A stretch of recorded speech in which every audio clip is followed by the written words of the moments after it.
الحمد لله رب العالمين.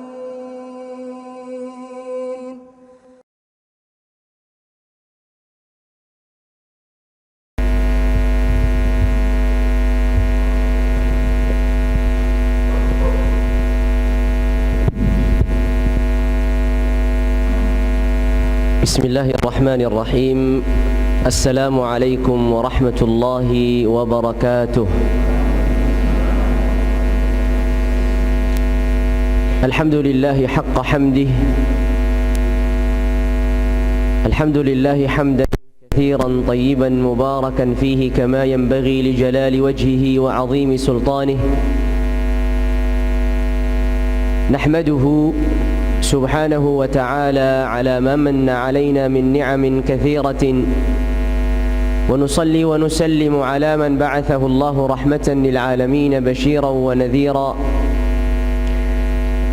فاللهم صل وسلم وبارك وأنعم على نبينا وسيدنا وحبيبنا وقدوتنا محمد بن عبد الله النبي الأمي، وعلى آله وأزواجه وصحابته والتابعين ومن تبعهم بإحسان إلى يوم الدين. فاللهم إنا نسألك بأسمائك الحسنى وبصفاتك العلى، اللهم إنا نسألك علما نافعا ورزقا طيبا وعملا مقبلا. اللهم علمنا ما ينفعنا علما وعملا وهدى وتقا وصلاحا وإيمانا يا رب العالمين، إنك أنت على كل شيء قدير بالإجابة جدير. Jamaah salat maghrib yang dirahmati muliakan Allah Azza wa Jal. Hadirin sekalian, semoga Allah Azza wa Jal selalu terus melimpahkan anugerah dan rahmatnya, keberkahan dan ampunannya kepada kita seluruhnya yang hadir di majlis malam hari ini. Dan semoga majlis kita di malam hari ini adalah majlis yang penuh dengan keberkahan, penuh dengan rahmat, penuh dengan ampunan, saling mengingatkan dan saling menasihati tentang hal-hal yang baik, kemudian pula saling mengingatkan tentang hal-hal yang buruk sehingga kita bisa sama-sama melaksanakannya dalam sesempurna mungkin. Jamaah salat maghrib yang dirahmati dan dimuliakan Allah Azza wa Jal, diriwayatkan dari Al-Imam Al-Bukhari dan Muslim dari hadisnya Abdullah ibn Amr ibn Al-As, dari hadisnya Abu Muhammad Abdullah ibn Amr ibn Al-As radhiyallahu ta'ala anhuma. Rasulullah sallallahu alaihi wasallam bersabda, Al-muslimu man salima al-muslimuna min lisanihi wa yadihi, wal muhajiru man hajara ma naha Allahu anhu. Dalam hadis yang cukup singkat ini, Rasulullah sallallahu alaihi wasallam menjelaskan tentang dua perkara. Yang pertama adalah seorang muslim yang sesungguhnya. Yang kedua adalah seorang yang berhijrah dengan sesungguhnya. Maka Rasulullah sallallahu alaihi wasallam bersabda, Al-muslimu man salima al-muslimuna min lisanihi wa yadihi. Seorang muslim yang sesungguhnya adalah seorang muslim yang menyelamatkan, yang menghindarkan orang-orang muslim selainnya dari lisan dan tangannya. Kemudian yang bagian yang kedua, Rasulullah sallallahu alaihi wasallam bersabda, wal muhajiru man hajara ma nahallahu an.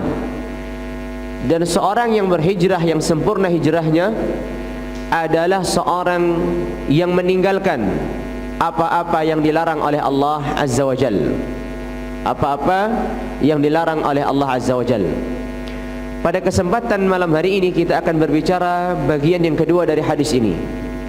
Walaupun kita akan mengaitkan dengan bagian yang pertama, yaitu kesempurnaan Islamnya seorang muslim adalah ketika salimal muslimuna min lisanihi wa yadihi, ketika orang-orang muslim lainnya selamat dari gangguan lisannya atau dari gangguan tangannya. Bagian yang kedua yaitu tentang wal muhajiru man hajara ma nahallahu anhu. Seorang yang berhijrah adalah orang yang meninggalkan apa-apa yang Allah Azza wa Jalla larang. Istilah hijrah ini sekarang di era kita termasuk tersebar, apalagi di kalangan anak-anak muda. Maka diadakan di sana agenda-agenda, acara-acara hijrah untuk kalangan muda. Kalau kita melihat kembali, istilah hijrah ini adalah istilah syariat. Artinya disebutkan dalam Al-Quran, begitu pula dalam sabda-sabda Rasulullah. Contohnya dalam Al-Quran, Allah Azza wa Jalla berfirman, وَمَنْ يَخْرُجْ مِنْ بَيْتِهِ مُهَاجِرًا إِلَى اللَّهِ وَرَسُولِهِ ثُمَّ يُدْرِكُ الْمَوْتِ فَقَدْ وَقَعَ أَجْرُهُ عَلَى اللَّهِ. Dan orang yang keluar dari rumahnya untuk berhijrah kepada Allah dan Rasulnya, kemudian wafat menjemputnya sebelum sampai di tempat yang ia akan tempati setelah berhijrah, maka Allah telah tuliskan pahala atas dirinya. Ini dari ayat Allah Azza wa Jalla. Kemudian pula dari hadis Rasulullah, contohnya tadi hadis yang diriwayatkan Al-Bukhari dan Muslim. Begitu pula contohnya yang lain, ketika Rasulullah SAW bersabda, innamal a'malu binniyat. Di akhir hadis itu Rasulullah bersabda, faman kanat hijratuhu ila Allah wa rasulih fahijratuhu ila Allah wa rasulih, wa man kanat hijratuhu lidunya yusibuha aw imra'atin yankihuha wa fi riwayatin yatazawwajuha fahijratuhu ila ma hajara ilaih. Sehingga istilah hijrah ini adalah istilah syariat, istilah agama. Karena ia istilah agama, maka kita pula perlu memahaminya sesuai dengan apa yang telah digunakan oleh agama. Apa yang dimaksud berhijrah dalam ayat-ayat Allah? Apa yang dimaksud berhijrah dalam sabda-sabda Rasulullah? Sebelum kita membaca atau menganalisa apa yang Allah Azza wa Jalla firmankan atau yang disabdakan Rasulullah SAW, maka kita kembali bahwasanya berhijrah atau al-hijratu ini sebelum menjadi istilah syariat, ini juga menjadi bagian dari bahasa Arab. Hijrah ini bahasa Arab yang kemudian pula sekarang menjadi bahasa Indonesia, karena sudah di mana-mana komunitas hijrah, sehingga sudah bagian dari bahasa kita. Tapi bermulanya dari bahasa Arab. Dan hijrah ini berawal dari kata al-hijrah, ini berawal dari kata hajara, yang apabila kalau kita melihat dalam kamus bahasa Arab, artinya at-tarku, meninggalkan. Sebagaimana al-Imam Ibn al-Attar dalam syarah An-Nawawi atau Al-Arba'in An-Nawawiyah, Ibn al-Attar ini muridnya al-Imam An-Nawawi rahimahullah, yang cukup kita mengenalnya al-Imam An-Nawawi. Al-Imam Ibn al-Attar mengatakan, wa aslul hijrati at-tark, dan asal dari istilah hijrah ini adalah at-tark, yaitu meninggalkan. Jadi secara bahasa hijrah ini adalah meninggalkan. Maka seseorang, disabdakan Rasulullah SAW, la yahillu limri'in muslimin ay yahjura akhahu.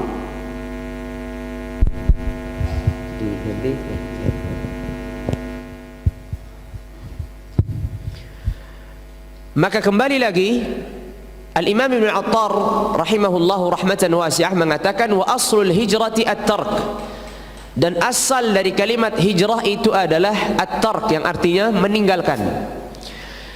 Ini pula disebutkan dalam sabda Rasulullah SAW ketika bersabda, la yahillu limri'in muslimin ay yahjura akhahu fawqa thalath. Tidak dihalalkan bagi seorang muslim meninggalkan saudaranya lebih daripada 3 hari. Maka ayyahjura artinya meninggalkan.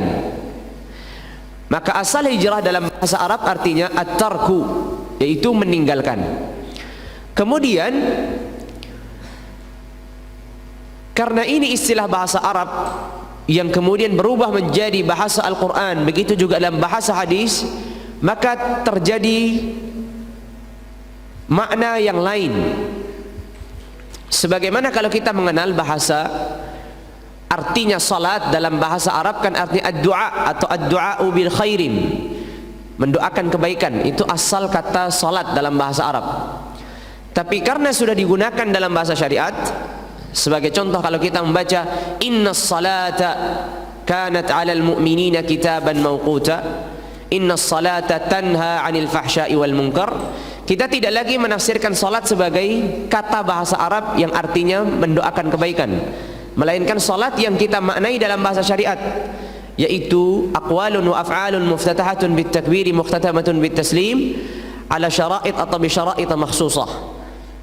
Ucapan, perbuatan yang dimulai dengan takbiratul ihram, diakhiri dengan salam, dengan syarat-syarat, dengan ketentuan-ketentuan tertentu. Ini ada penggeseran makna awalnya salat yang artinya tadi mendoakan kebaikan atau mendoakan, kemudian menjadi bahasa atau makna yang kita kenal sebagai salat yang kita kerjakan barusan.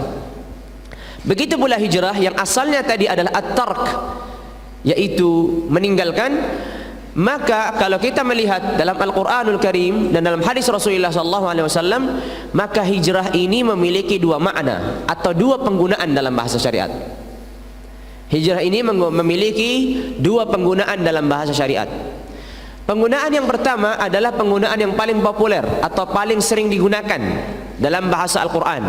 Seperti contoh tadi firman-Nya Allah Azza wa Jalla, "Wa may yakhruj min baitihi muhajiran ila Allah."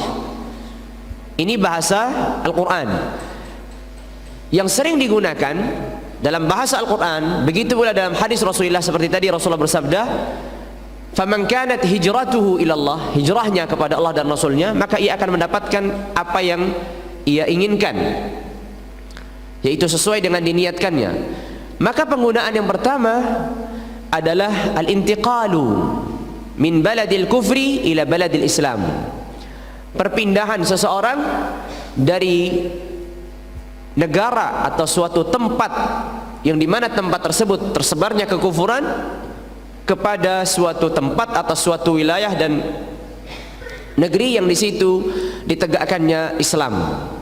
Dan ini yang digunakan secara mayoritas dalam bahasa Al-Quran, begitu pula dalam bahasa sabda-sabda Rasulullah.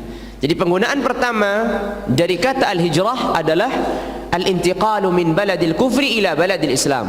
Berpindahnya seseorang dari kota, dari wilayah, dari tempat di mana di situ tersebarnya kekufuran menuju tempat di mana di situ tersebarnya Islam. Seperti zaman itu atau zaman Rasulullah, para sahabat berhijrah dari kota Makkah. Pada waktu itu kota Makkah tempatnya kufar Quraisy. Mereka tertindas, tidak bisa melaksanakan, mengerjakan agama Allah. Mereka berpindah ke kota Madinah, dan di situ ada Rasulullah SAW dan para sahabat yang disebut dengan Ansar, sehingga para muhajirin mulai berhijrah. Ini penggunaan yang pertama dalam Al-Quran atau dalam hadis Rasulullah. Penggunaan yang kedua, dan ini penggunaan yang sangat jarang, yang tadi disebutkan di awal dari hadisnya Abdullah bin Amr bin As, ketika Rasulullah SAW bersabda, "Wal muhajiru man hajara ma nahallahu anhu." Seorang yang berhijrah itu adalah orang yang berhijrah, artinya meninggalkan apa-apa yang Allah Azza wa Jalla larang. Sehingga Fadilatul Syekh Saleh Al-Utsaimin hafizahullah mengatakan, al-hijrah secara istilah dalam penggunaan yang kedua itu adalah tarku ma yubghiduhu Allah wa ya'bah. Tarku ma yubghiduhu Allah wa ya'bah, artinya meninggalkan apa-apa yang Allah Azza wa Jalla benci dan apa-apa yang Allah Azza wa Jalla larang. Meninggalkan apa-apa yang Allah Azza wa Jalla benci dan apa-apa yang Allah Azza wa Jalla larang. Menuju mana? Menuju pada hal-hal yang dicintai dan Allah Azza wa Jalla anjurkan. Maka penggunaan kalimat hijrah yang kedua adalah lebih besar dan lebih umum daripada penggunaan yang pertama tadi. Penggunaan pertama tadi perpindahan seseorang dari suatu negeri ke negeri lain, negeri kufur ke negeri Islam. Sedangkan penggunaan hijrah yang kedua tadi adalah meninggalkan seluruh apa yang dimurkai oleh Allah, seluruh apa yang dilarang oleh Allah. Menuju mana? Menuju hal-hal yang dicintai dan dianjurkan oleh Allah. Salah satu bentuk meninggalkan apa yang Allah Azza wa Jalla larang dan mewujudkan dirinya ini sebagai seorang muslim yang ingin kebaikan adalah meninggalkan tempat di mana di situ ditegakkannya kekufuran dan ia tidak mampu melaksanakan keislaman dengan baik. Ini salah satu bentuk seseorang itu apa? Meninggalkan apa-apa yang Allah Azza wa Jalla larang dan Allah benci. Menuju mana? Menuju tempat yang Allah Azza wa Jalla atau hal-hal yang Allah Azza wa Jalla cintai dan Allah Azza wa Jalla anjurkan. Makna yang kedua ini lebih umum dan itulah yang disabdakan Rasulullah sallallahu alaihi wasallam, wal muhajiru man hajara ma nahallahu anhu. Dan seorang yang berhijrah adalah orang yang meninggalkan apa-apa yang Allah Azza wa Jalla larang. Sehingga di sini kita bisa mengambil suatu kesimpulan bahwasanya hijrah ini adalah istilah syariat dan memiliki maknanya secara syariat dan penggunaan-penggunaan yang ada. Lalu kemudian bertanya, kalau kita membuka bahasa-bahasa ahlul ilmi, sudah selesai kita di bahasa Al-Quran, sudah selesai pula bahasa hadis, kita membuka bahasa-bahasanya para ahlul ilmi dan ulama. Maka kalau kita membuka pembahasan hijrah ini, maka pembahasannya akan fokus pada penggunaan yang pertama. Terlebih kalau kita membukanya dalam kitab-kitab fikih. Jadi penggunaan ahlul ilmi dan ulama tentang kalimat hijrah ini, penggunaan ahlul ilmi dan ulama tentang kalimat hijrah ini lebih banyak penggunaannya pada penggunaan yang pertama, sebagaimana juga penggunaan Al-Quran dan Sunnah itu adalah menggunakan definisi atau arti yang pertama, yaitu tadi berpindahnya seorang dari negara kekufuran ke negeri negara Islam untuk menegakkan syariat Allah dan agama Allah. Maka kalau kita bahas atau kita buka di kitab-kitabnya para ahlul ilmi, terkhusus dalam kitab-kitab fikih, maka kita akan mendapatkan pembahasan hijrah. Dan hijrah ini maksudnya itu tadi, yaitu berpindah. Sedangkan pembahasan yang membahas tentang apa yang disabdakan Rasulullah SAW tadi dalam hadisnya Abdullah bin Amr bin As, wal muhajiru man hajara ma nahallahu anhu, tidak didapatkan secara khusus, melainkan didapatkan dalam penjelasan hadis ini. Karena hadis ini tadi diriwayatkan oleh Imam Bukhari dan Muslim, maka tentunya dalam syarah-syarah atau penjelasan tentang Sahih Bukhari dan Muslim kita akan temukan apa artinya dari al-hijrah ini. Maka di sini kita akan membaca beberapa penjelasan dari Al-Hafidh Ibnu Hajar Al-Asqalani rahimahullah dalam kitabnya Fathul Bari. Dalam kitab Fathul Bari, beliau rahimahullahu rahmatan wasi'ah menyebutkan tentang tafsir atau tentang penjelasan hadis yang tadi kita sebutkan, yaitu apa? Orang yang sempurna berhijrah adalah orang yang meninggalkan apa-apa yang Allah Azza wa Jalla larang. Kata Al-Hafidh Ibnu Hajar rahimahullahu rahmatan wasi'ah, wa hadhihi al-hijratu darban. Dan hijrah yang dimaksud dalam hadis ini ada dua macam. Kata Al-Hafidh Ibnu Hajar, dan berhijrah yang dimaksud dalam hadis ini ada dua macam. Qala zahiratun wa batinah. Yang pertama hijrah secara zahir, dan yang kedua hijrah secara batin. Qala fal batinatu tarku ma tad'u ilaihi an-nafs al-ammara bis-su'i wasyaitan. Hijrah secara batin adalah meninggalkan. Meninggalkan apa? Meninggalkan hal-hal yang itu berkaitan dengan hawa nafsu, berkaitan dengan jiwa yang buruk, dan hal-hal yang diajak oleh syaitan. Ini disebut dengan al-hijratul batinah, hijrah secara batin. Meninggalkan apa-apa yang didorong oleh hawa nafsu, yang di situ dimotivasi oleh syaitan. Maka ini disebut dengan al-hijrah al-batinah. Qala wadh-dhahiratu, dan hijrah yang zahirah adalah, atau hijrah yang zahir, al-firaru bid-dini minal fitan, menyelamatkan agama dari fitnah-fitnah yang ada. Maka dari kesimpulan ini Al-Imam Al-Hafidh Ibnu Hajar menyebutkan bahwa hijrah itu ada dua macam. Yang pertama hijrah batinah, yang kedua adalah hijrah zahirah. Hijrah yang batin adalah apa? Meninggalkan apa-apa yang terbesit, yang dimotivasi oleh hawa nafsu dan syaitan. Sedangkan hijrah zahirah adalah menyelamatkan agama Allah Azza wa Jalla yang dimilikinya ini dari fitnah-fitnah yang ada. Lalu kemudian di sini ada poin penting ketika Al-Hafidh Ibnu Hajar rahimahullahu rahmatan wasi'ah menyebutkan tentang ini. Kata beliau, kenapa Rasulullah SAW kembali mempertegas tentang bahwasanya berhijrah itu adalah meninggalkan apa-apa yang Allah Azza wa Jalla larang. Kata Al-Hafidz Ibnu Hajar rahimahullah, wa ka'anna al-muhajirin khutibu bidzalik li'alla yattakilu ala mujarrad at-tahawul min darihim hatta yamtathilu awamir asy-syar'i wa nawahi. Kata beliau, ada kemungkinan mengapa Rasulullah SAW menyebutkan seorang berhijrah itu siapa? Karena pada waktu itu seorang muhajir sudah dikenal sahabat-sahabat yang berhijrah, kan begitu? Kalau pada zaman Rasulullah disebut fulan muhajir, berarti artinya dia berhijrah dari kota Makkah menuju kota Madinah.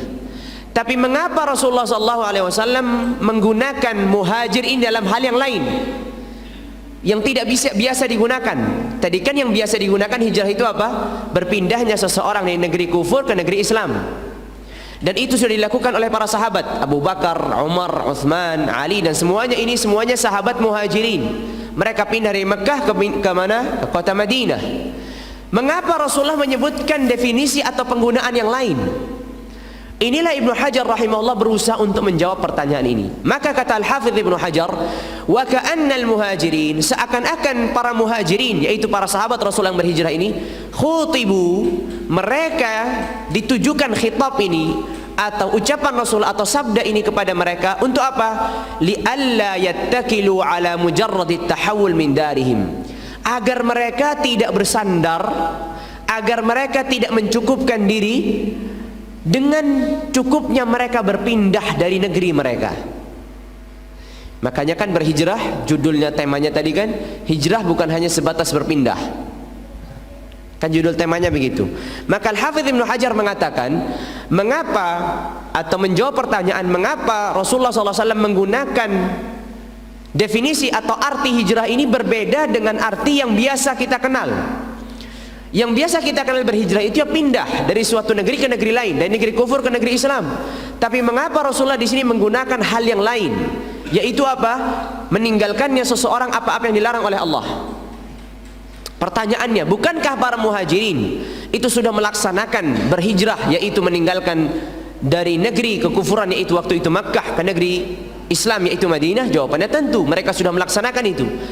Tapi Rasulullah SAW ingin mempertegas, jangan sampai mereka dengan melakukan amal saleh ini yaitu berhijrah ini mereka mencukupkan sampai di situ. Mereka hanya mencukupkan dengan perpindahannya mereka dari suatu kota ke kota lain, dari suatu negeri kufur ke negeri Islam, lalu kemudian mereka cukup. Maka Rasulullah SAW ingin mempertegas, maka mengatakan wal muhajiru, dan seorang berhijrah dan hijrahnya sempurna itu apa? Man hajara ma nahallahu anhu, orang yang meninggalkan apa-apa yang Allah larang. Sehingga tanggung jawab para muhajirin setelah mereka berhijrah dari Makkah menuju Madinah belum selesai. Mengapa belum selesai? Karena pindahnya mereka belum cukup. Karena proses mereka perjalanan menuju Allah masih panjang. Yang terberat bukan hanya sebatas pindah dari Makkah ke Madinah, melainkan yang terberat adalah bagaimana menundukkan hawa nafsu dan bisikan-bisikan syaitan. Walaupun berpindahnya orang dari negeri yang dicintainya kepada negeri yang itu asing baginya, ini berat. Tapi lebih berat lagi meninggalkan dan menundukkan apa-apa yang dibisikkan oleh hawa nafsunya dan syaitan.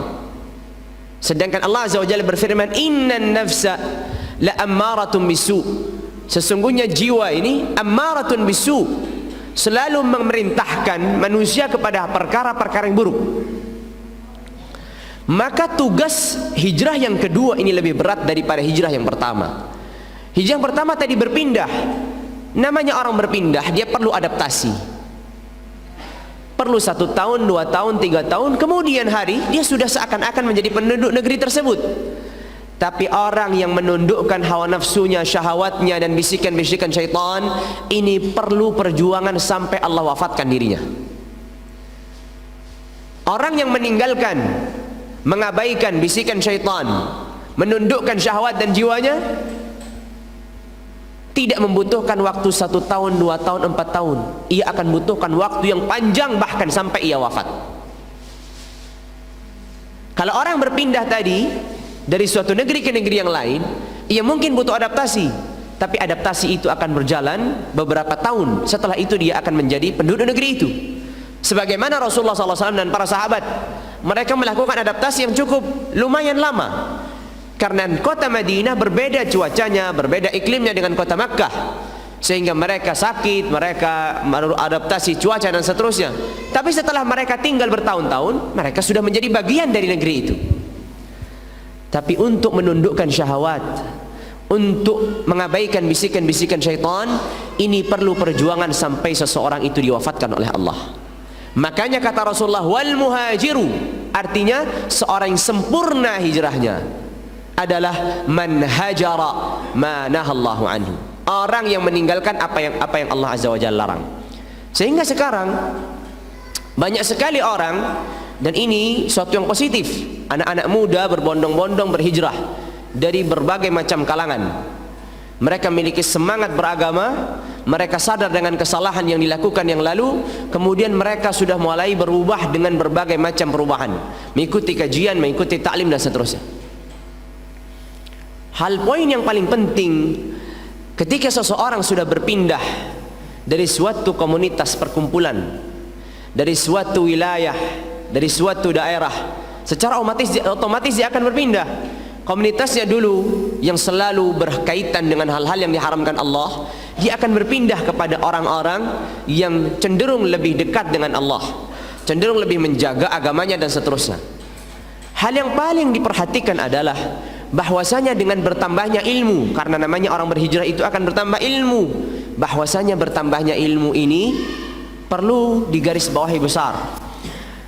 Apa yang dikatakan Abdullah bin Mubarak rahimahullahu rahmatan wasi'ah, atau juga diriwayatkan, disandarkan kepada Abdullah bin Wahab. Beliau rahimahullah wa radhiyallahu anhu mengatakan, inna lil ilmi tughyan ka tughyanil mal. Sesungguhnya ilmu itu memiliki keangkuhan sebagaimana keangkuhannya harta. Sesungguhnya ilmu itu memiliki keangkuhan sebagaimana keangkuhannya harta. Bukan hanya harta yang seringkali membuat orang itu sombong, tapi seringkali ilmu juga membuat orang itu sombong. Seorang berhijrah tadi, dia akan berpindah dari aktivitas kegiatan yang hal-hal yang negatif dan buruk menuju hal-hal yang positif. Terkadang perpindahannya, perubahannya sangat drastis karena semangat yang berlebih. Ini perlu diperhatikan. Kita ini sebagai manusia, kita memiliki batasan dalam kemampuan kita. Kalau kita ini memberikan beban kepada diri kita, seorang manusia yang ada batasan, beban tersebut berlebihan, ini sangat berbahaya dalam proses perjalanan kita. Mungkin kita memiliki semangat yang berlebih, akhirnya kita totalitas berubah, kita meningkatkan macam-macam. Tapi disitulah syaitan mulai masuk dengan cara yang lain. Disitulah bisikan syahwat masuk dengan cara yang lain. Ia tidak akan datang dengan baju yang buruk, ia tidak akan datang dengan aktivitas-aktivitas yang jelas salah. Yang dulunya minum khamar sudah meninggalkan khamar, yang dulunya berzina sudah meninggalkan berzina, yang dulunya berbagai macam memakan harta yang haram, dia sudah memproses dirinya, sudah berusaha untuk berupaya hal-hal yang dihalalkan Allah. Tapi dalam proses ini sudah mulai berubah, ini syaitan datang dalam baju yang lain, yaitu baju al-kibru, baju al-ujbu, baju kesombongan, baju merasa dirinya sudah baik, baju merasa sudah ada perubahan dalam kehidupannya sehingga merasa aman.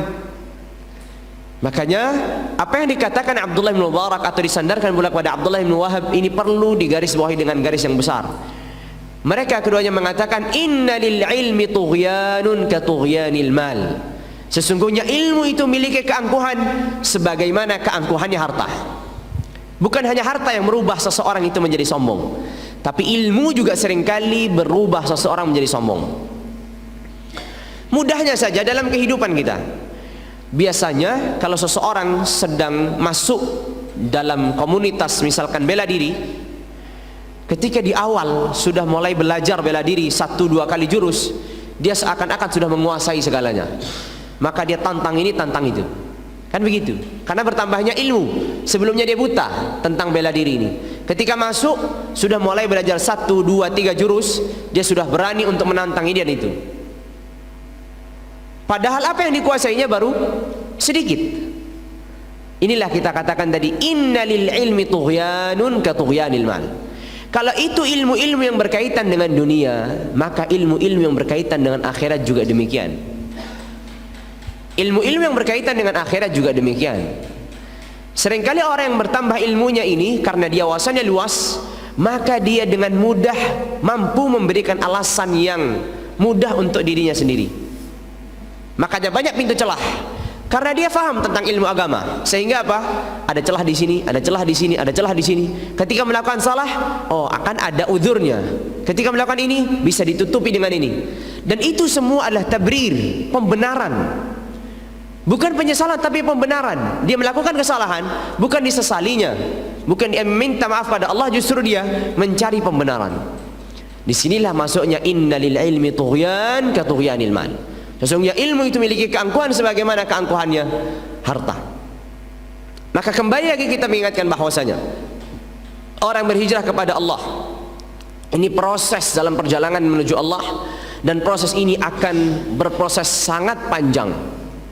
Seringkali didapatkan seseorang memiliki semangat yang luar biasa di awal hijrahnya, tiba-tiba setahun, 2 tahun, 3 tahun kemudian ia kembali mundur ke belakang. Ada apa ini? Tanda tanya besar. Di awal dulunya semuanya ditinggalkan, apapun yang masalah sudah dilewati. Tapi tiba-tiba dengan berjalannya waktu, ia tidak bisa menjalankan istiqamah ini dengan mundur ke belakang. Karena itu lagi kembali, kita ini harus bercermin kepada diri kita masing-masing, bahwasanya kita ini seorang manusia, dan manusia itu memiliki batasan ketika membawa beban. Kalau manusia ini diberi beban yang berlebih, maka suatu saat dia akan mundur ke belakang. Seperti angkutan. Memang mungkin di awal kita berikan yang berlebih karena dia masih baru, nggak ada masalah. Tapi coba berjalan 1 tahun, 2 tahun, 3 tahun, lama-lama angkutan ini mogok dan tidak akan bisa lagi digunakan. Seperti itu seorang manusia yang apabila dia tidak bercermin kepada dirinya sendiri, sehingga membebankan hal-hal yang berat kepada dirinya, pada tahapan tertentu dia akan justru kembali ke belakang. Inilah mengapa Rasulullah SAW mewanti-wanti para sahabat yang terlampau dalam beribadahnya kepada Allah. Seperti contohnya seorang sahabat, ini tadi Abdullah bin Amr bin As ini, seorang sahabat yang terkenal dengan ahli ibadah. Dipanggil Rasulullah SAW karena istrinya mengadu, ya Rasulullah, aku tidak perlu sama seorang sahabat yang bernama Abdullah bin Amr bin As. Kenapa? Karena ya Rasulullah, kalau malam hari dia bermunajat dengan Rabbnya, berdiri tegak salat, sedangkan siang hari dia puasa, maka dia tidak pernah menghampiriku untuk aku digauli, untuk aku diajak berbicara dan seterusnya. Dia tidak membutuhkan seorang istri. Maka Rasulullah SAW memanggil Abdullah bin Amr bin As. Kemudian Rasulullah SAW mengatakan, sebagaimana Allah Azza wa Jalla itu memiliki hak, maka badanmu juga memiliki hak. Sebagaimana pula istrimu memiliki hak. Tanggung jawabmu bukan hanya menunaikan apa-apa yang diwajibkan untuk memperbaiki hubunganmu dengan Allah. Karena sebagaimana Allah memerintahkan seseorang untuk memperbaiki hubungan antara hamba dengan Rabbnya, Allah juga memerintahkan seseorang dan seorang hamba untuk memperbaiki hubungan hamba dengan hamba yang lain. Sehingga kata Rasulullah, jiwamu memiliki hak, istri memiliki hak, keluarga memiliki hak. Maka kata Rasulullah, salatlah sebagian malam, dan sebagian malamnya engkau tidur, sebagian malamnya untuk istrimu. Bagilah malam itu menjadi 3. Kemudian untuk pagi harinya berpuasa dia sepanjang zaman, setiap hari puasa. Maka Rasulullah SAW memerintahkan dia untuk mengurangi. Lalu kemudian dikatakan puasa 3 hari dalam 1 bulan. Kata Abdullah bin Amr, ya Rasulullah, aku mampu lebih daripada itu. Kalau begitu puasa Senin dan Kamis. Ya Rasulullah, aku mampu lebih daripada itu. Kalau begitu puasa Siam Daud. Dan tidak ada puasa yang lebih utama daripada Siam Daud, yaitu puasa 1 hari, berbuka 1 hari. Tapi diselingi dengan berbuka. Puasa 1 hari dan berbuka 1 hari. Kemudian hari Abdullah bin Amr bin As radhiyallahu taala anhuma ini ketika sudah tua, ia menyesal. Apa yang disesalkan? Ia mengatakan, andai kata dahulu kala aku mengikuti apa yang dikatakan Rasulullah, mengambil hal yang paling ringan. Karena di saat sudah tua, ia tidak lagi mampu menjaga apa yang sudah dijanjikan di hadapan Rasulullah. Kan dia tadi mengatakan, ya Rasul, aku mampu lebih daripada itu. Padahal namanya orang sudah semakin tua, itu kemampuannya akan terbatas, semakin terbatas. Maka di sini Abdullah bin Amr bin As, walaupun masih terus menjalankan, dia menyesali. Andai kata aku dulu mengikuti apa yang dianjurkan Rasulullah, mengambil yang ringan, sehingga bisa terus menjaga sampai di usia tua. Sudah waktu azan? Belum. Maka sehingga belum ya, jam berapa Pak Wujatan? Ini kajiannya sampai adzan Isya atau lebih atau gimana nih? Saya nggak tahu. Pertama di sini soalnya. Nih. Oh nggih. Baik. Maka sehingga Abdullah bin Amr bin As radhiyallahu taala anhuma menyesali di masa tuanya, mengatakan, andai kata aku mengambil keringanan yang diberikan Rasulullah. Kenapa? Karena sudah di masa tua, dia tidak lagi mampu menjaga apa yang dijanjikan di hadapan Rasulullah. Dikatakan, ya Rasul, aku mampu lebih daripada itu. Disinilah seseorang itu perlu bercermin. Makanya Rasulullah SAW selalu mencintai amalan yang sedikit tapi bisa dijaga. Ahabbul a'mali ilallahi adwamuha wa inqal. Amalan yang paling cintai oleh Allah Azza wa Jalla itu yang sedikit tapi continue. Walaupun sedikit tapi continue. Intinya continue. Intinya terus bisa dijaga. Daripada banyak beribadah 1 tahun full beribadah, habis itu 10 tahun tidak beribadah, kan menjadi masalah. Beriman 1 jam kemudian 10 jam dia kufur, ini menjadi masalah. Tegak berdiri semalaman utuh kemudian 1 minggu dia sakit, tidak mampu melaksanakan ibadah, ini menjadi masalah. Makanya setiap manusia itu perlu bercermin, sehingga dalam proses berhijrahnya, agar ia mampu istiqamah dalam perjalanan proses berhijrahnya ini, dia bercermin, kemampuan saya sampai di mana. Dan Allah Azza wa Jalla berfirman, fattaqullaha mastata'tum, bertakwalah kepada Allah semampu kalian. Sehingga memang kita dianjurkan bagaimana kita memaksimalkan, tapi bukan arti memaksimalkan itu membebani diri kita lebih daripada apa yang kita mampu. Kalau seandainya ada seseorang yang mampu untuk puasa setiap hari, dan itu dijalankan oleh sebagian para sahabat Rasulullah, seperti Ibunda Aisyah radhiyallahu anha yang puasa setiap harinya tanpa terputus. Ibunda Aisyah radhiyallahu anha ini kanat tasumud dahr, puasa setiap hari, 1 tahun full puasa, kecuali 5 hari yang diharamkan Allah dan Rasulnya, yaitu 2 hari Id, Idul Adha dan Idul Fitri, dan 3 hari hari tasyrik. Selain itu beliau radhiyallahu anha terus berpuasa sampai beliau wafat. Beliau bercermin, beliau mampu untuk melaksanakan itu. Terlebih beliau tidak lagi memiliki suami semenjak Rasulullah SAW wafat. Beliau hanya kosong untuk mengajarkan manusia untuk apa? Ilmu yang apa yang diriwayatkan dari Rasulullah, sehingga beliau mampu menjaga itu sampai beliau wafat radhiyallahu anhu. Makanya kalau seorang mampu, jalankan. Tapi kalau seandainya orang tidak mampu, dan itu mungkin banyak di antara kita tidak mampu karena memiliki beban untuk bekerja, menafkahi istri dan seterusnya macam-macam, sehingga kita bagaimana menjaga peribadatan, terutama yang Allah Azza wa Jalla wajibkan sebelum yang Allah Azza wa Jalla sunnahkan. Karena seringkali dalam proses berhijrah ini, orang berhijrah itu bagaimana dia berubah tampilannya, bagaimana dia berubah casingnya, tampilannya berubah, sedangkan batinnya masih gaya lama, arogannya masih sama dengan arogan yang lama, pelitnya masih lama dengan pelitnya di masa lalunya, kesombongannya masih sama dengan kesombongan di masa lalunya. Bedanya dia sudah mulai datang ke masjid, mulai datang ke ta'lim, pakaiannya sudah menggunakan pakaian-pakaian Islami, itu aja bedanya. Sedangkan karakter, sedangkan tabiatnya, batinnya tadi masih rusak.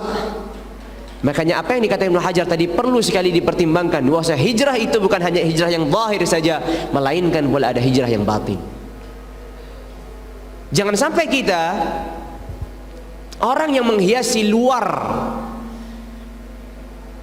itu perhiasan yang sangat luar biasa, sedangkan di dalam hati kita ada kebusukan yang sangat amat dalam, sehingga kebusukan ini suatu saat akan nampak. Nampaknya kapan?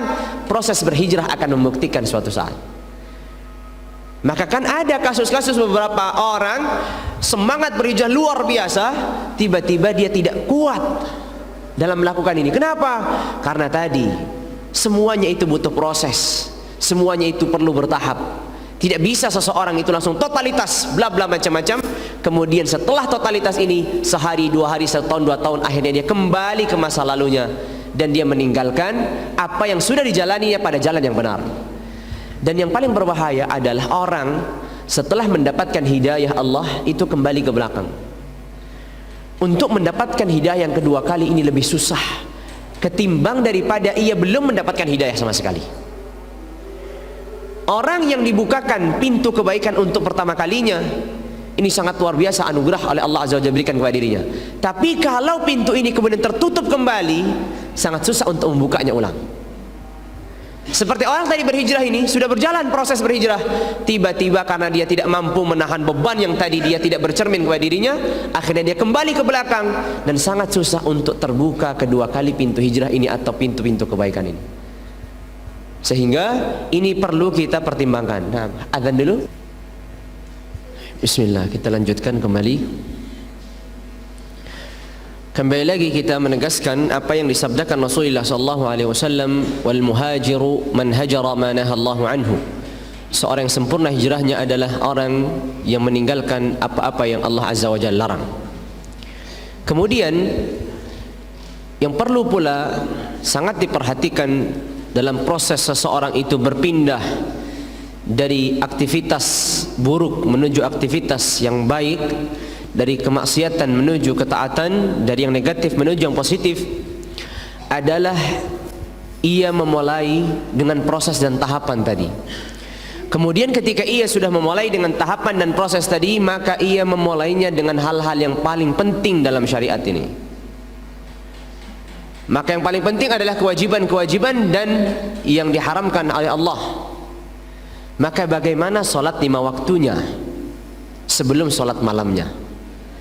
Maka bagaimana puasa Ramadannya sebelum puasa-puasa sunnah yang lainnya? Karena seringkali orang ini tergiur dengan hal-hal yang itu disunnahkan dan itu baik, kita bisa mengerjakannya. Tapi kita bersemangat di sana, kemudian kita tidak bersemangat di sini. Padahal Allah Azza wa Jalla berfirman dalam hadis qudsi, kata Allah Azza wa Jalla, tidak ada sesuatu yang lebih aku cintai dan itu mendekatkan hamba dengan diriku lebih daripada sesuatu yang telah aku wajibkan. Kita sering mendapatkan motivasi tentang amalan-amalan sunnah. Contohnya begini, di sana ada sunnah fajar atau qabliyah subuh atau disebut dengan sunnatus subuh, sebelum melaksanakan kita salat subuh, yang mana Rasulullah SAW bersabda, 2 rakaat fajar ini lebih utama daripada dunia dan seisinya. Ahlul ilmi mengatakan bahwasanya ini maksudnya sunnah subuh. Kalau kita bertanya itu keutamaan salat sunnah subuh, bagaimana salat subuhnya? Maka kita katakan salat subuhnya lebih daripada itu. Harus begitu kita berfikirnya. Kalau kita berfikir bahwasanya Rasulullah SAW mengatakan barang siapa yang menjaga 12 rakaat dalam sehari semalam maka akan dibangunkan rumah di surga, yaitu rawatib, qabliyah, ba'diyah. Kalau itu 12 rakaat dalam hal yang sunnah, kita menjaga hal-hal yang wajib dari sholat 5 waktu, bukan rumah tapi istana. Kan begitu cara berfikirnya seharusnya. Mengapa hal-hal yang sunnah itu banyak dimotivasi? Karena sesuatu yang wajib itu sudah mengikat kita, tanpa motivasi kita akan mengerjakan. Sesuatu yang diwajibkan Allah itu sudah mengikat diri kita, tanpa ada motivasi apapun kita akan mengerjakan. Sedangkan yang sunnah-sunnah itu seringkali kita mendengar kan itu sesuatu yang sunnah, kalau dikerjakan dapat pahala, kalau enggak ya enggak dapat dosa. Sehingga disinilah butuhnya motivasi. Tapi kita jangan lupa bahwasanya motivasi atau apa yang Allah dan Rasulnya janjikan dalam amalan-amalan yang sunnah ini itu sangat berbeda dengan apa yang Allah janjikan dalam amalan yang wajib. Amalan-amalan yang wajib ini lebih dicintai oleh Allah daripada amalan yang sunnah. Karena amalan yang wajib lebih dicintai, maka pahalanya akan lebih besar. Allah Maha mengetahui mana yang terbaik dalam kehidupan kita dan untuk kehidupan kita. Maka Allah syariatkan sebagian dari amalan itu wajib hukumnya dan sebagian yang sunnah. Yang wajib inilah yang paling terbaik dalam kehidupan kita, yang sunnah menjadi pelengkap. Seringkali orang tidak menyadari ini dan dia fokus kepada hal-hal yang menggiurkan tadi. Barang siapa yang begini mendapatkan begini dan seterusnya. Sedangkan amalan-amalan yang wajib tadi terlupakan. Salat subuhnya bagaimana, zuhurnya, asarnya, maghribnya, isya'nya, bagaimana tingkat kekhusyuannya. Kenapa ia bisa mampu khusyuk ketika berdiri di akhir malam, dan itu hukumnya salat sunnah. Menangis di hadapan Allah, tapi salat subuhnya dia ngantuk. Salat zuhurnya sibuk dengan pikiran dunianya. Salat asarnya juga demikian, maghribnya, isya'nya juga demikian. Kan ini kan menjadi masalah.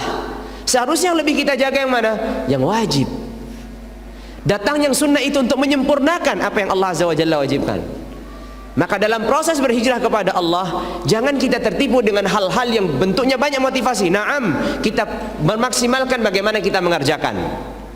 Tapi jangan kita lupakan apa yang lebih penting daripada yang disunnahkan Rasulullah, yaitu hal-hal yang wajib. Begitu pula yang diharamkan oleh Allah, bagaimana kita maksimalkan untuk kita tinggalkan. Bukankah menghilangkan kesombongan di hati itu bentuknya kewajiban, dan membiarkan kesombongan itulah keharaman. Membiarkan rasa iri, rasa dengki, membiarkan hal-hal yang mengotori jiwa dan hati ini adalah sesuatu yang diharamkan Allah dan Rasulnya, dan membersihkannya adalah suatu kewajiban. Naam. Tapi mengapa kita cenderung lebih menghiasi yang luar, kemudian yang dalam ini membusuk kita biarkan? Yang penting tampaknya di luar baik. Bukankah ini sifatnya orang-orang munafik? Jawabannya na'am. Kembali lagi kita katakan inna lil ilmi tughyan ka tughyan al-mal. Allah Azza wa Jalla ketika berfirman tentang orang-orang Yahudi atau orang-orang ahli kitab, wa ma tafarraqu illa min ba'di ma ja'ahumul ilmu baghyan bainahum. Mereka ini tidak bercerai-berai, yaitu orang-orang ahli kitab, kecuali setelah datang ilmu kepada mereka. Dan Rasulullah SAW bersabda, kalian akan mengikuti ajaran mereka. Makanya kalau kita bertanya, perpecahan yang ada di umat Islam dari mana? Dari situ tadi. Wa ma tafarraqu illa min ba'di ma ja'ahumul ilmu baghyan bainahum. Orang awam seringkali bisa lebih rukun daripada orang yang ngaji. Iya atau tidak? Jawaban iya. Ayat ini membuktikan wa ma tafarraqu illa min ba'di ma ja'ahumul ilmu baghyan bainahum. Mereka tidak bercerai-berai kecuali setelah datangnya ilmu. Kenapa? Karena kezaliman yang mereka lakukan. Dan umat Islam, kata Rasulullah, la tattabi'unna sanana man kana qablakum. Kalian sungguh akan mengikuti ajaran-ajaran orang-orang terdahulu kalian. Para sahabat bertanya, al-yahudu wan nasara, apakah ajaran orang terdahulu itu Yahudi dan Nasrani? Kata Rasulullah, faman, siapa lagi kalau bukan mereka? Terbukti atau tidak? Terbukti. Orang-orang yang tadi proses berhijrah ini seringkali bercerai-berai dalam proses berhijrahnya. Kenapa? Karena sudah datangnya ilmu tadi. Justru ketika sebelum datangnya ilmu, walaupun kita bukan berarti kita benarkan masa lalunya, bukan. Tapi yang paling digaris bawahi, jangan sampai apa yang positif kita miliki sebelum berhijrah ini kita tinggalkan. Sesuatu yang baik yang kita amalkan sebelum kita berhijrah ini, kemudian kita tinggalkan ketika kita sudah berhijrah. Padahal mungkin amalan baik ini lebih menghadirkan, lebih menggugurkan kewajiban kita di hadapan Allah ketimbang hal-hal yang kita lalui dalam berhijrah kita. Maka di sini pentingnya seseorang untuk mengetahui aulawiyat, perkara-perkara yang terpenting dalam proses kehidupannya ini. Tentu yang paling penting adalah kewajiban dan apa yang diharamkan Allah. Kewajiban itu kewajiban yang dikerjakan atau kewajiban yang ditinggalkan. Kewajiban yang ditinggalkan itu seperti, atau kewajiban yang dikerjakan itu seperti salat fardu. Kewajiban yang ditinggalkan itu seperti yang Allah Azza wa Jalla haramkan, dari makan harta haram, riba dan seterusnya. Tapi kembali lagi, kita perlu dalam melihat agama ini, kembali lagi kita perlu melihat tujuan agama ini datang itu untuk apa. Yang disebut dengan maqasidus syara', maqasid syariah. Salah satu tujuan agama itu datang untuk mendatangkan kebaikan dan menyempurnakannya. Mohon diperhatikan kaidahnya, mendatangkan kebaikan dan menyempurnakannya. Apa bedanya mendatangkan kebaikan dan menyempurnakannya? Kalau mendatangkan kebaikan itu artinya datangnya suatu kebaikan sebelum tidak ada. Itu mendatangkan suatu kebaikan. Sedangkan menyempurnakannya itu adalah kebaikan itu sudah ada tapi disempurnakan. Proses berhijrah juga harus demikian. Mendatangkan kebaikan yang belum ada sebelumnya dan menyempurnakan kebaikan yang sudah ada. Jadi jangan sampai kebaikan yang sudah ada ini ditinggalkan. Padahal ini kebaikan perlu disempurnakan dalam prosesnya berhijrah. Begitu pula dalam maksud syara' ini adalah apa? Syariat ini menghilangkan keburukan atau menguranginya. Menghilangkan artinya apa? Menghilangkan secara total. Menguranginya artinya tidak menghilangkan secara total, tapi sedikit demi sedikit dihilangkan. Terkadang keburukan itu tidak dihilangkan secara total, tapi masih menyisakan keburukan. Dan itu bagian dari proses agama ini. Maka seseorang yang tidak mampu meninggalkan totalitas apa yang Allah Azza wa Jalla haramkan, maka yang paling menjadi prioritas adalah hal-hal yang paling dimurkai oleh Allah. Menurun sampai nanti masuk dalam tahapan hal-hal yang dimakruhkan oleh Allah. Sampai nanti dalam tahapan bahkan hal-hal yang berlebihan dalam mubah. Itu nanti tahapan terakhir. Tapi semuanya butuh proses. Kita jaga yang paling prioritas, lalu kemudian kita sempurnakan dengan hal-hal yang lain. Kita jaga solat kita jaga puasa kita, sambil kita juga menyempurnakan dengan amal-amal yang sunnah. Tapi fokus utama kita adalah apa-apa yang diwajibkan oleh Allah. Kebaikan yang belum hadir di masa lalu kita hadirkan dengan proses berhijrah menuju Allah dan Rasulnya. Tapi kebaikan yang sudah hadir di masa lalu jangan kita hilangkan karena kita sudah proses berhijrah. Orang yang dulunya ramah senyum, orang yang dulunya menegur tetangga, orang yang dulunya dengan mudah bergaul dengan tetangganya, sopan santunnya terjaga, kenapa ketika berhijrah semuanya menjadi berubah? Ini kan menjadi masalah. Bukankah itu semua kebaikan yang harus dijaga, bahkan ditingkatkan? Seharusnya orang yang sudah mulai proses berhijrah itu semakin dia ramah senyum, semakin sopan santunnya meningkat, semakin dia mengulurkan tangan kepada saudaranya dan seterusnya. Tapi yang menjadi masalah, kebaikan yang dimilikinya masa lalu ditinggalkan sebagaimana keburukan ditinggalkan. Berhijrah bukan hanya meninggalkan seluruh apa yang kita lakukan di masa lalu, tapi berhijrah memilih mana yang baik kita lanjutkan, mana yang buruk kita tinggalkan, mana yang belum hadir kita hadirkan, mana yang sudah hadir dengan keburukan kita tinggalkan. Seperti itu proses dalam berhijrah kita menuju Allah dan Rasulnya. Sehingga dalam proses berhijrah ini yang bentuknya panjang sampai kita wafat, keimanan yang naik turun kita ini masih terus stabil. Jadi keimanan itu kalau naik tidak naik yang sangat tinggi, tapi juga kalau turun juga turun tidak langsung menuju kekufuran, tapi proses. Dan itulah yang dilakukan Rasulullah SAW dan para sahabat. Kita jangan berpikir para sahabat itu keimanannya semuanya seperti imannya Abu Bakar dan Umar. Ini pemikiran yang salah. Terkadang semangat kita dalam beribadah atau semangat kita untuk memberikan hidayah kepada seluruh manusia ini melampaui semangat kita kepada semangat Rasulullah terhadap para sahabatnya. Seorang sahabat datang kepada Rasulullah, "Ya Rasulullah, apa yang diwajibkan kepadaku?" Salat 5 waktu. Apalagi yang lain? Puasa. Apalagi yang lain? Zakat. Adakah yang lain? Tidak. "Ya Rasul, aku hanya akan mengerjakan itu." Kata Rasulullah, ia akan mendapatkan kebaikan kalau dia jujur. Sahabat ini pergi, hanya mengerjakan yang wajib saja, sudah cukup. Lihat bagaimana Rasulullah tidak mengatakan sempurnakan yang wajib dengan sunnah 1, 2, 3, 4, 5 sampai 100 sunnah yang ada. Kita perlu dalam kehidupan kita ini bercermin, kita ini sebagai manusia. Dari 100.000 sahabat Rasulullah yang hadir dalam Hajjatul Wada', siapa yang memiliki keimanan seperti iman Abu Bakar dan Umar dan Ali?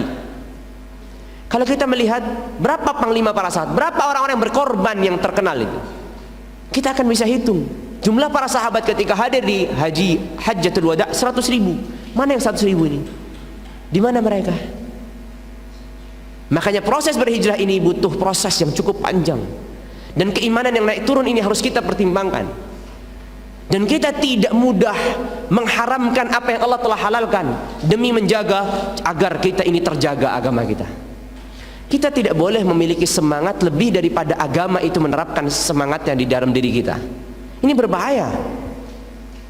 Sesuatu yang Allah Azza wa Jalla halalkan, kemudian kita tutup apa yang Allah Azza wa Jalla halalkan dan kita haramkan untuk apa? Demi menjaga agama kita. Ini kan berbahaya. Biarkan saja seperti itu. Lalu kemudian kita kerjakan sesuai apa yang Allah Azza wa Jalla perintahkan dan Allah larang. Allah anjurkan dan Rasulullah SAW anjurkan, selesai. Makanya lihat, ini menjadi penutup kisah, ini pernah saya kisahkan. Seorang Khawwat bin Jubair. Ini Khawwat bin Jubair ini keadaannya seperti anak muda zaman sekarang. Dahulu kalanya di masa jahiliyah, dia ini ahli syair. Dan syair-syairnya ini syair-syair yang dibuat untuk menggoda para wanita. Jadi syairnya ini khusus dia di situ menggoda para wanita. Kemudian dia menjadi sahabat Rasulullah. Setelah proses menjadi sahabat Rasulullah, masa lalunya ini seringkali terulang dalam kehidupannya. Karena sudah biasa dia mengutarakan syair itu kemudian menggoda wanita. Suatu saat dalam safarnya Rasulullah SAW, Khawwat bin Jubair ini bersama Rasulullah, tiba-tiba Khawwat nggak ada, menghilang dari rombongan Rasulullah. Tiba-tiba muncul, dia sudah dikelilingi para wanita. Ini sahabat Rasulullah ya, ini sahabat Rasulullah. Lalu kemudian dikelilingi para wanita. Ketika Khawwat ini melihat Rasulullah, salah tingkah, kan begitu. Melihat Rasulullah di hadapannya, dia dikelilingi wanita. Akhirnya dia berusaha untuk pergi. Kemudian Rasulullah bertanya, ada apa itu? Kenapa kau tadi dikelilingi? Ya Rasulullah, aku tadi kehilangan ontaku. Padahal nggak ada kehilangan onta wala syai. Dia berdusta di hadapan Rasulullah. Dia tadi mengutarakan syair-syair menggoda wanita tadi itu. Ini disebutkan kisah ini dalam Al-Mu'jam At-Tabrani, Imam At-Tabrani rahimahullah rahmatan wasi'ah. Kemudian akhirnya Rasulullah SAW dikabarkan oleh Jibril. Rasulullah dikabarkan oleh Allah Azza wa Jalla. Khawwat tadi berbohong, bukan ontanya lari, bukan sesuatu yang hilang dari dirinya, tapi dia tadi melakukan ini dan itu. Dalam sepanjang perjalanan, setiap ada kesempatan Rasulullah kembali bertanya, apa yang tadi kamu lakukan? Sebenarnya Rasulullah ini menggoda agar Khawwat berbicara jujur.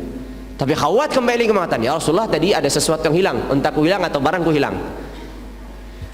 Dalam kesempatan yang lain Rasulullah mengatakan lagi, sampai di kota Madinah, setiap ketemu Rasulullah kembali mengatakan, apa yang kamu lakukan kemarin? Rasulullah tahu.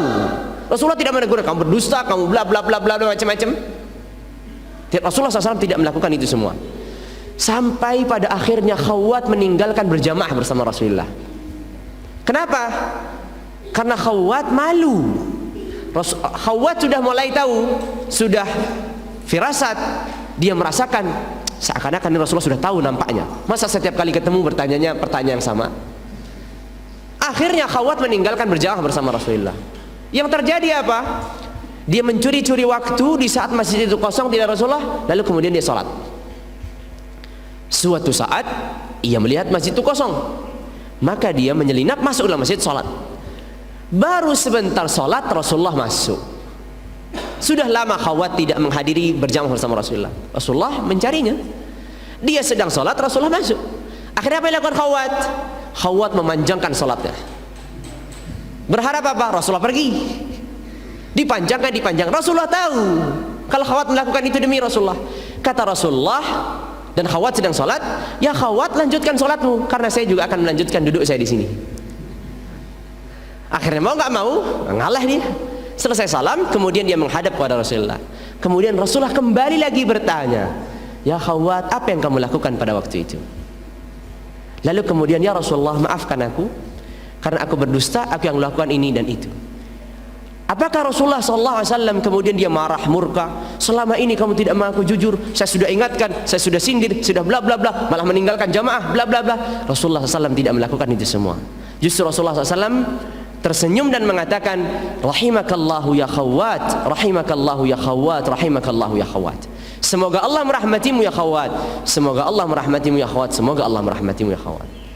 Ini sebagai contoh bagaimana Rasulullah SAW itu sangat memperhatikan proses seseorang dalam berhijrah.